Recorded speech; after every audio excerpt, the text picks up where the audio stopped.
Fala pessoal, tudo bem com vocês? Vitor Pereira escala os melhores e aí o que acontece? O time vence bem e retoma a liderança do Campeonato Brasileiro. Duqueiroz, Rafael Ramos, os destaques, muita coisa pra gente falar, inclusive sobre a entrevista coletiva do técnico português.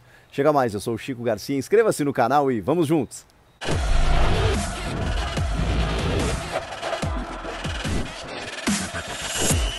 Já para tudo que está fazendo e anota esse telefone aqui. É o WhatsApp, DDD 55, Quita Boletos. Ou acesse quitaboletos.com.br. Você está com aquela conta de luz, telefone, internet atrasada? Não perca seu tempo, não fique com dor de cabeça. Às vezes a gente se atrapalha no orçamento do mês, né? Não consegue pagar. Sabe o que a Quita Boletos faz? Ela quita o seu boleto. Ela paga o seu boleto à vista e você parcela com a Quita Boletos em até 12 vezes a perder de vista. Pode usar um cartão de crédito, pode usar até mais de um cartão de crédito. Ou seja, você resolve o problema agora e depois acaba pagando em parcelas menores ao longo do ano aí para você se ver livre dessa dor de cabeça agora. Anota esse WhatsApp aqui, DDD 55, como eu falei. Se você não estiver precisando agora, em algum momento você pode precisar ou alguém que você conhece. Dica valiosa essa, hein? Quita Boletos!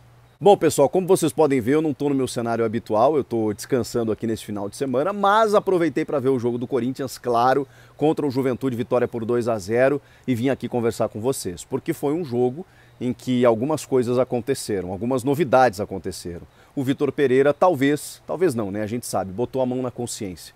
Ele resolveu escalar o que tem de melhor. É claro que isso me indica 50% dessa mudança do Vitor Pereira. Resta saber se ele vai seguir fazendo isso. No próximo jogo é que a gente vai ter a certeza que sim, talvez o Vitor Pereira diminua um pouco o seu revezamento, que eu não discordo, acho que é necessário. A gente sabe do desgaste da temporada, de alguns jogadores mais veteranos, mas da forma como ele estava fazendo, inclusive mexendo não só na escalação, mas em sistemas e em jogadores fazendo funções diferentes, isso é muito complicado quando você está no meio da temporada, quando você precisa de resultados e quando você perde o entrosamento. Eu super valorizo isso, acho que isso dá repertório para o técnico quando ele tem 2, 3 anos de trabalho.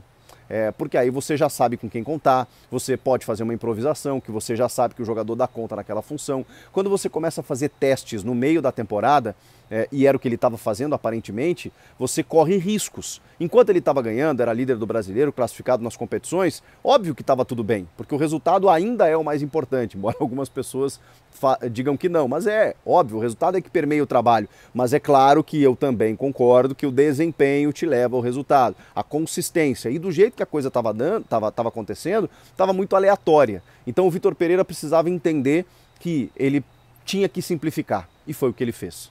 Eu entendo a questão pessoal que o Rafael Ramos sofreu nos últimos dias e tudo mais, o Vitor Pereira falou sobre isso na entrevista, de que tentou preservá-lo, e aí ele começou a colocar muitos jogadores ali, até o João Pedro foi resgatado, que a gente sabe que não vai permanecer.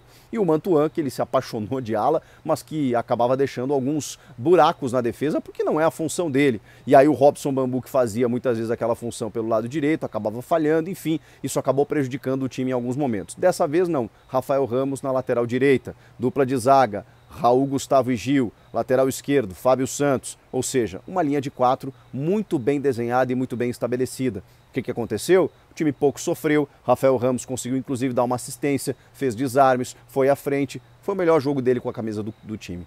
No meio de campo, um meio de campo talvez considerado o ideal, com o Duqueiroz, que jogou uma barbaridade. O Duqueiroz foi o dono do jogo, impressionante, mesmo tendo Renato Augusto e Juliano à sua frente. Olha o terrão aí, porque você contrata jogadores de renome, especialmente o Renato, identificado e tudo mais. O Juliano foi o primeiro grande reforço desses tantos que chegaram, e o Duqueiroz é que rouba a cena, porque ele inclusive mudou de função quando o Cantillo entra no segundo tempo, fazendo a primeira função, e ele saindo para jogar mais ao lado direito quando o Renato sai. E aí o Juliano é que faz mais o lado esquerdo.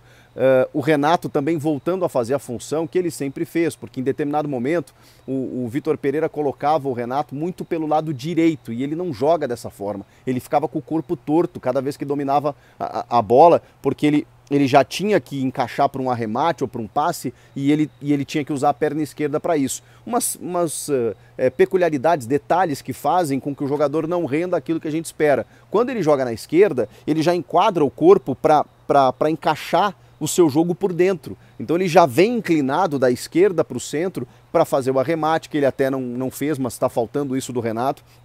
e para poder construir o jogo.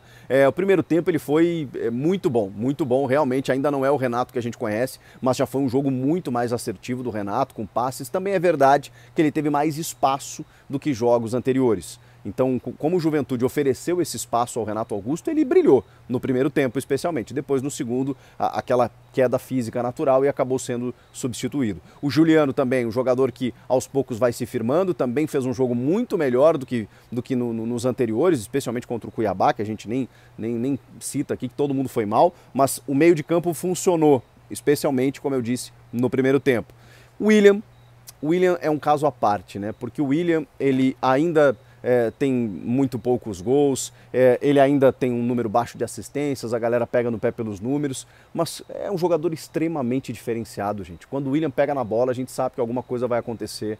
Ele jogava muitas vezes por dentro, né, alternando com o Roger Guedes, ou caindo pela esquerda. É um jogador do 1 contra 1, que cava uma falta, que puxa um arranque.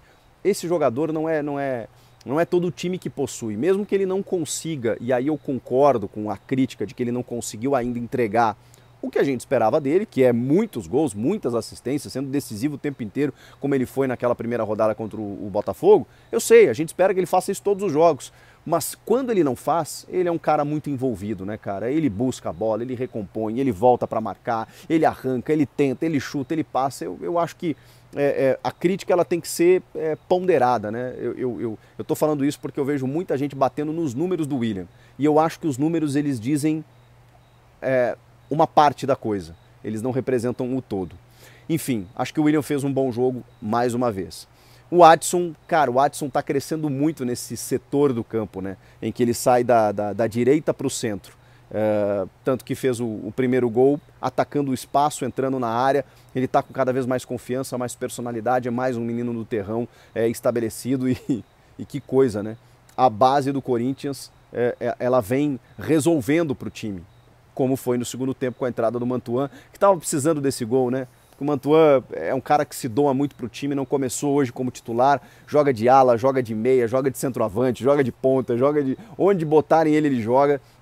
E ele deu um chute certeiro para marcar o segundo gol. E um segundo gol que dá uma tranquilidade até para o resultado, né? Porque aquele 1-0 com gol com 1 minuto de jogo, poxa, tava deixando um gostinho assim, caramba, pô, só 1-0 por tudo que o Corinthians construiu, criou chances, né? Foi melhor o jogo inteiro e retoma a liderança, tudo mais, então, mas só 1-0 com aquele golzinho. Aquele gol do Adson parecia que o time ia golear, que acabou não acontecendo. E aí o Mantua dá um número mais justo, mais próximo da realidade, né? Com o 2-0, ok, uma vitória consistente, uma vitória mais realista, né? Pelo que foi o jogo. E o Roger Guedes, essa perguntinha vocês faziam direto, né? Antes dele ser contratado. E o Roger Guedes? Bom, o Roger Guedes jogou mais uma vez na referência. E eu acho que ele fez um bom jogo, mas o Vitor Pereira, eu percebi algumas nuances do Roger Guedes durante o jogo e fiquei esperando a coletiva do Vitor. Ele foi perguntado sobre isso. Nem imaginei que ele fosse ser questionado sobre o Roger Guedes, mas ele foi. E nem imaginei que ele fosse falar o que ele falou, mas ele falou. E é exatamente a mesma sensação que eu tive vendo o jogo. O Roger Guedes é um cara qualificado, que tá se esforçando, é nítido, ele está se esforçando. E isso o Vitor falou, que o que mudou é que ele está mais disposto a se doar para o time, a jogar onde for. Então, muitas vezes ele trocou de posição com o William, mas muitas vezes ele faz a referência, não sendo um pivô, não sendo um centroavante de área, mas sendo um cara que ali pode ser combinativo, como diz o Vitor Pereira, né? Combinar jogadas, aparecer na área e tudo mais. Só que muitas vezes ele tem apagões, como disse o Vitor Pereira. Ele desliga, ele liga e desliga durante o jogo. Então, por isso que o Vitor entende, inclusive, que se deixar ele jogado pela ponta esquerda, isso pode prejudicar o time. Ali no centro, ele vai ser mais acionado e vai tentar, digamos assim, né, ligar o jogador um pouco mais. Até porque hoje há uma necessidade. E o Vitor falou sobre o Jô. Lamentou muito a questão do Jô e revelou, inclusive, que já está pensando em como jogar sem o centroavante. Porque hoje ele não tinha nem o Júnior Moraes e testou o Felipe na parte final, que é o menino da base também, com as mesmas características de um centroavante. Mas ele já está se preparando para jogar sem o 9. Porque o Roger não é um 9. Ele joga por dentro, mas ele não é necessariamente um 9. E quando você não tiver o Roger e não tiver o Júnior? Você pode colocar o William por ali por dentro, como ele fez em determinado momento do segundo tempo. Como você pode, sei lá, testar o Mantuan mais uma vez, ou como você pode fazer uma correria, muitas vezes puxando um meia para atacar esse espaço. Como o Abel Ferreira faz com o Rafael Veiga, como o Guardiola fazia com o Messi. Enfim, você criar alternativas para jogar sem o camisa 9, enquanto esse 9 não é contratado. Acho que o Corinthians vai ao mercado, pelo menos é a informação que eu tenho, de que na próxima janela vai tentar buscar um centroavante de ofício. Enquanto isso, o Vitor Pereira vai ter que se virar com o que tem, especialmente, né, para os próximos jogos que serão muito importantes. Mas o que a gente precisa entender é que certamente não ficou uma relação boa do Jô com o Vitor Pereira. Esses bastidores a gente colheu depois, porque eu achei muito estranho inicialmente o Jô abrir mão de salários até o fim de 2023. E aí, pelas informações que eu apurei, havia um descontentamento com o método de trabalho do Vitor Pereira por parte do Jô. Eu já tinha falado aqui para vocês que alguns jogadores estavam descontentes, não era só o Roger Guedes. Muita gente entendeu que eu trouxe essa informação por conta da entrevista do Roger Guedes. Eu sabia que não era apenas o Roger, que eram outros atletas que estavam descontentes. O Roger só verbalizou. E naquele momento, inclusive, fiquei do lado do treinador, porque ele não estava fazendo nada demais, a meu ver. Eu não estou lá no dia a dia, mas essa questão de definir a escalação no dia, na minha visão, o jogador tem que estar preparado o tempo todo para qualquer jogo.